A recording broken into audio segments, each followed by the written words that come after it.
Hello' গাইছ, মোৰ YouTube channel 9 minute ব্লগটোলৈ আপোনালোক সকলোকে স্বাগত জনাইছোঁ। আশা কৰিছোঁ আপোনালোক সকলো ভালে কুশলে আছে আৰু মই ভালে কুশলে আছোঁ। এতিয়া ৰাতিপুৱা 7:30 বাজিছে আৰু নিহাক আজি লৈ গৈছে পংকজে স্কুলত থ'বৰ কাৰণে। নিহা ওলাই কৰি দেখিছে সকলোৱে অকলে গুচি গৈছে, তাই মানে ৰখিবলৈ সময় নাই। পংকজ পিছতে থাকিল, তাই আগত গুচি গৈছে। নিহা ৰ ততেই নাইতো যাবলৈ কাৰণে স্কুললৈ। পংকজ ওলাইছে এতিয়া যাবলৈ কাৰণে। নিহা আগতেই এয়া গেটৰ ওচৰত ৰখি আছে, গৈ চাগৈ এইজনী গৈ লৈ পেলাই এইডোখৰ ৰখি আছে। গৈ ৰাতিপুৱা খোৱা পৰা উঠি মানে স্কুল যাবলৈ ততেই নাই আৰু।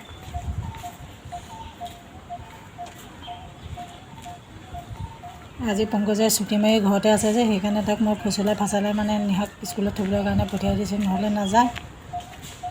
এয়া ৰাতিপুৱা গছ গছনিখিনি দেখিবলৈ ইমান ধুনীয়া লাগিছে। এয়া দেখিছেনে,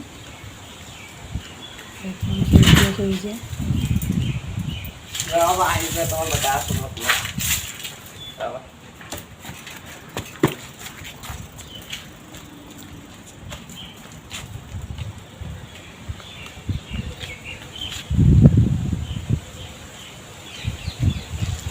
এতিয়া দুপৰীয়া খাবৰ কাৰণে বনাইছোঁ। মচুৰ দাইলত এয়া নেমু চেপি দিছোঁ আৰু এয়া প্লেটত আছে তিতা কেৰেলা আৰু আলু আৰু ভাত উলিয়াই থৈছোঁ। বছ এতিয়া এয়া আমি সন্ধিয়া সময়ত খাবলৈ কাৰণে এইখিনি উলিয়াই লৈছোঁ। বুট মাহ এয়া সিজাই লৈছোঁ আৰু ইয়াত দিম এতিয়া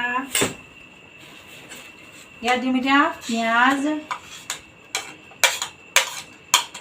আৰু জলকীয়া, বিলাহী আৰু 1 পেকেট এয়া আলু ভুজিয়া নিমকিন আনি থৈ দিছোঁ, সেই পেকেটো ইয়াতে ঢালি দিম। নিমকিন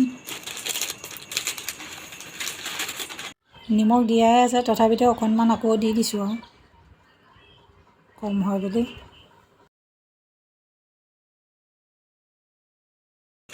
এতিয়া ভালদৰে একদম ধুনীয়াকৈ মিহলাই লওঁ। আপোনালোকে এনেকৈ বনাই কৰি খায়নে নাখায় নাজানো, কিন্তু আমি সন্ধিয়া সময়ত কেতিয়াবা মন কৰিলে এনেকৈ বনাই কৰি খাওঁ আৰু ভাল লাগে খাবলৈ কাৰণে। ইয়াত জলকীয়া চব দি দিছোঁ।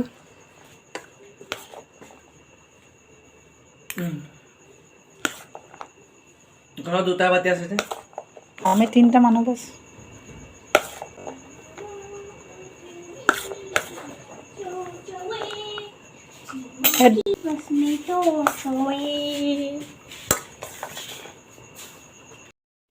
এতিয়া আপোনালোকে চাই থাকক আৰু আমি খাই থাকোঁ।